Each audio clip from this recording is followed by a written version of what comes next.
Assalamualaikum warahmatullahi wabarakatuh. Hari ini saya nak buat ulasan perlawanan di antara Terengganu menentang Sarawak United, yang mana Terengganu berjaya menang 2-1 hasil jaringan daripada Faisal Halim dan juga Faiz Nasir. Manakala gol daripada Sarawak juga dijaringkan oleh pemain Terengganu, iaitu Syarul Nizam. Apa-apa pun boleh saya katakan kedua-dua pasukan beraksi dengan sangat-sangat baik pada perlawanan ni, yang mana Sarawak United bermain dengan open, begitu juga dengan Terengganu yang bermain dengan open pada perlawanan ni. Okey, tanpa membuang masa, kita masuk ke dalam ulasan perlawanan. Saya akan mulakan perlawanan ini ataupun ulasan ini dengan pasukan Terengganu. Apakah yang saya suka dan juga kekuatan pasukan Terengganu pada perlawanan ini? Yang pertama, kekuatan pasukan Terengganu pada perlawanan ini adalah mereka punya corak permainan, iaitu di bahagian tengah, yang mana pada perlawanan ini boleh dikatakan Terengganu menurunkan hanya 4 import disebabkan apabila beraksi dengan pasukan daripada Liga Premier, memang pasukan daripada Liga Super hanya boleh turunkan 4 import.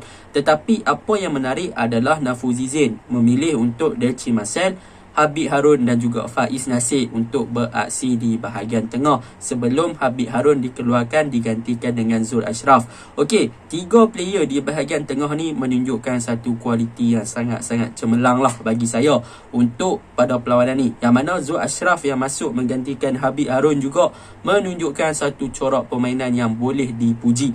Akan tetapi di bahagian tengah ni, apa yang saya nampak adalah key player pasukan Terengganu adalah Faiz Nasir, yang mana pada perlawanan ni Faiz Nasir beraksi dengan sangat-sangat cemerlang di bahagian tengah dan juga di bahagian kiri selepas Faisal Halim dikeluarkan. Apa yang saya nak cakap di sini, dalam penggunaan sistem Nafuzi Ball, nampaknya Faiz Nasir adalah orang yang paling penting dalam sistem ini selain daripada Delci dan juga Habib Harun, yang mana setiap posisi yang diberikan ataupun Faiz Nasir diturunkan pada setiap perlawanan boleh dikatakan agak berbeza posisi, tetapi persembahan yang ditunjukkan oleh Faiz Nasir pada setiap perlawanan adalah sangat-sangat superb dan sangat-sangat cemerlang. Itu yang boleh saya katakan untuk bahagian tengah Terengganu yang diketuai oleh Faiz Nasir, Delci Marcel dan juga Zul Ashraf sebelum pada second half bawa masuk Litak.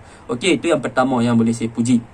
Yang kedua, apa yang boleh saya katakan pada perlawanan ni adalah tentang Jordan Mintah, yang mana pada perlawanan ni boleh katakan Jordan Mintah beraksi dengan sangat baik daripada segi combination play dan juga link up antara winger dan juga bahagian tengah, yang mana satu gerakan yang menarik juga berjaya dihasilkan. Jadi apa yang saya nak sampaikan di sini, Jordan Mintah nampaknya mula serasikan diri untuk bermain dalam team play ataupun corak permainan sebagai satu tim bersama dengan pasukan Terengganu, dan beliau juga mampu untuk link up ataupun berhubung di antara pemain winger ataupun fullback pasukan Terengganu dan juga bahagian tengah pasukan Terengganu. Apabila ada seorang striker seperti Mintah yang boleh terlibat dengan gerakan short passing dan juga build up kepada pasukan Terengganu, maka itu adalah satu corak permainan yang menarik bagi seorang striker. Apabila Mintah boleh jadi untuk menjaringkan gol ataupun beliau juga boleh jadi orang yang set up gol.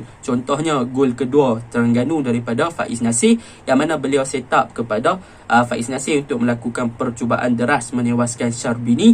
Manakala kita boleh tengok juga satu build up melalui short passing dan juga Jordan Mintah buka kepada Azharul, yang mana Azharul buat percubaan kena tiang. Itu adalah satu benda yang bagus tentang Jordan Mintah, yang mana beliau sudah mula boleh link up antara bahagian tengah dan juga bahagian kanan untuk build up bersama-sama. Itu yang kedua yang saya suka tentang pasukan Terengganu.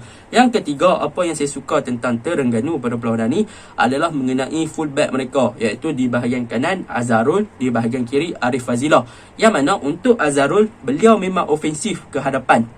Kita boleh nampak yang mana beliau banyak buat overlapping dan beliau juga banyak melakukan cut-in masuk ke dalam, bahkan beliau ada satu shoot on target kena palang dan sebagainya. Jadi persembahan yang ditunjukkan oleh Azharul pada perlawanan ni memang agak cemerlang daripada segi build up daripada bawah, dan bagaimana beliau melibatkan diri ketika bahagian hadapan memerlukan seorang pemain tambahan di bahagian belakang. Jadi beliau akan naik daripada fullback, untuk buat overlapping. Jadi Azharul bermain dengan sangat baik. Manakala untuk Arif Fazilah pula, beliau bukannya typical player yang suka buat larian overlapping di bahagian kiri, tetapi pada perlawanan ni beliau lebih involve ataupun terlibat dengan bahagian tengah pasukan Terengganu, yang mana kita boleh tengok position Arif Fazilah pada perlawanan ni dia tak terlalu wide, tetapi dia lebih kepada deep sikit ke bahagian tengah.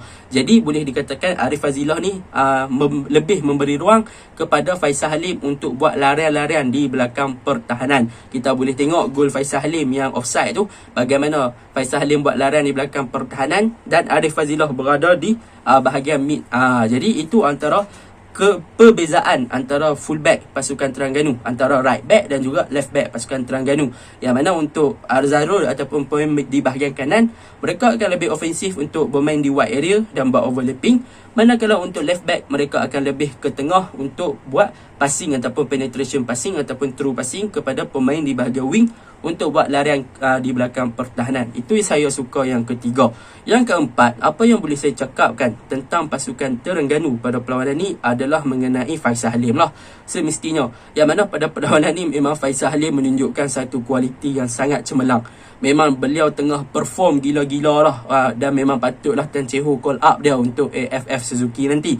Yang mana kita boleh tengok corak permainan, ball control, finishing, larian, off ball movement di belakang pertahanan walaupun ada offside dan sebagainya.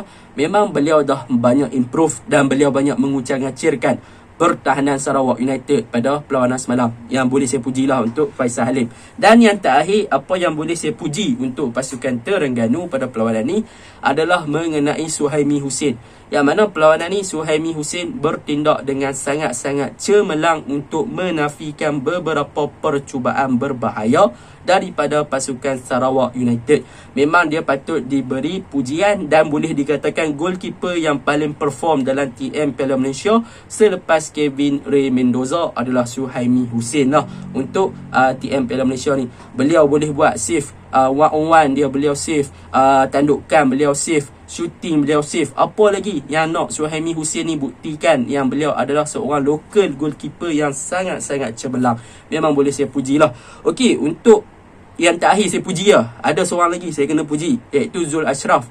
Yang mana Zul Ashraf apabila digantikan dengan Habib Harun pada perlawanan ni, Zul Ashraf beraksi dengan sangat baik di bahagian tengah.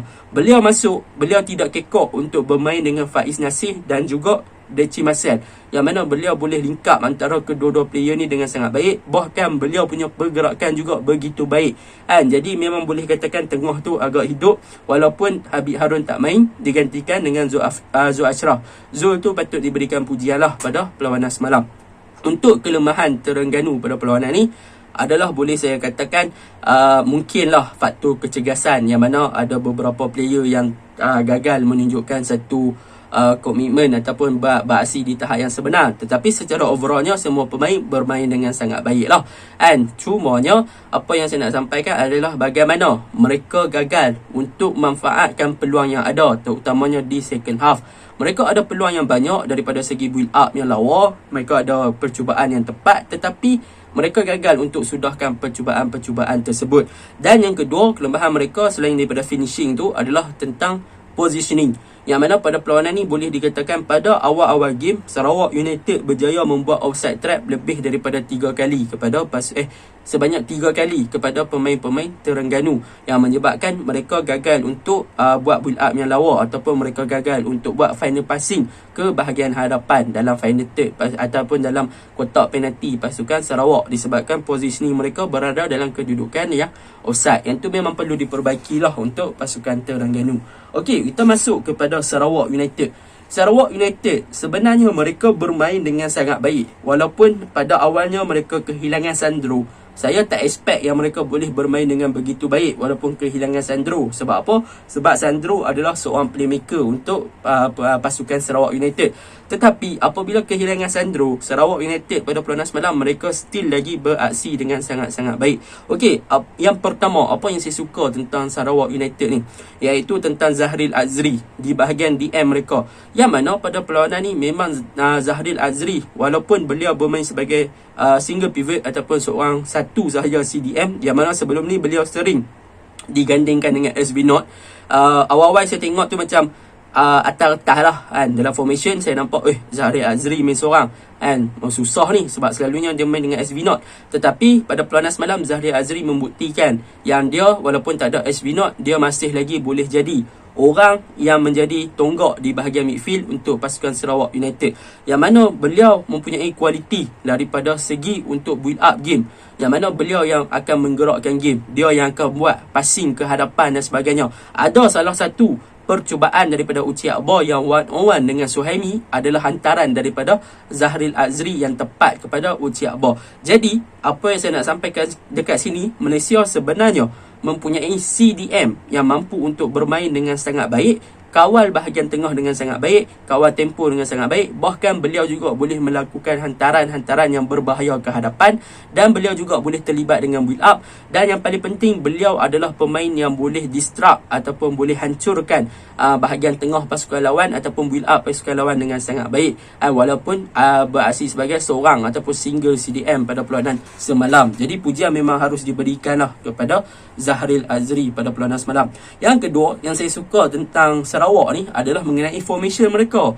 Mereka guna tiga, mereka guna lebih kurang macam back 3 lah kan, macam formation besar 3 back 3. Tetapi apa yang menarik tentang formation mereka ni adalah tentang overload di bahagian tengah, yang mana mereka akan letakkan 3 player di bahagian tengah dan mereka akan letakkan 2 player. Dia jadi macam formation 3-5-1 kan, ataupun 3-4-1-3-4 3-1-4-1. Macam mana lah, 3-1-3-1-4 dah. Lepas tu 4-1-1. 3-1-4-1-1. Mereka akan bermain macam tu lah kan. Tetapi apa yang menariknya adalah tentang mereka punya wingback, iaitu Tommy Mawat, lepas tu Syahmi, yang mana mereka ni bermain sangat-sangat bagus lah di bahagian wide area, yang mana mereka boleh buka game tu dengan lebih luas. Mereka boleh lakukan penetration run di bahagian kanan dan kiri. Kalau tengok Sarawak main sebelum ni, mereka akan menggunakan sisi kanan ataupun sisi kiri untuk build up daripada bawah. Bila mana mereka build up daripada bawah, mereka hanya melakukan 3 ke 4 sentuhan sahaja sebelum mereka menjaringkan gol. And memang permainan Sarawak macam tu. Mereka cepat build up yang laju, mereka passing pergi tengah, striker cari Uci Akbar score. Selalunya permainan corak Sarawak macam tu lah jika ada Sandro. Tetapi semalam akibat ketiadaan Sandro, mereka sedikit di bahagian tengah tu hilang kreativiti lah. Itu kelemahan lah. Untuk kelemahan lagi pada perlawanan semalam adalah tentang Uci Akbar. Uci Akbar semalam saya tak tahulah apa jadi dekat dia.